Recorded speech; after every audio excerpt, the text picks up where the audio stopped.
আমি আমার অভিজ্ঞতা থেকে বলছি, প্রত্যেকটা মানুষের ভিতরে কিছু না কিছু ভালো গুণ আছে, ট্যালেন্ট আছে। আমরা বলি না যে, "না, আমার দ্বারা হবে না, আমি ওর সাথে এই করতে পারবো না, পিছিয়ে পড়বো।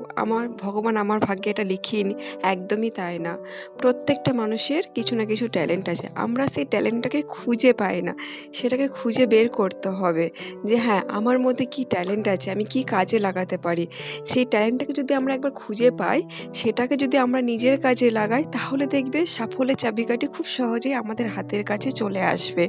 কারণ ওই কাজটাকে যদি আমরা মন দিয়ে করতে পারবো, এনার্জি পাবো, এনার্জি লস হবে না।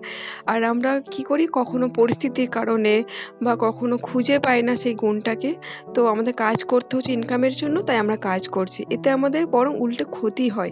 কারণ কাজে বোর ফিল আসে, এনার্জি আসে না, ভালো লাগে না, কিন্তু কাজটাকে ছাড়তে পারি না, ইরিটেট হই।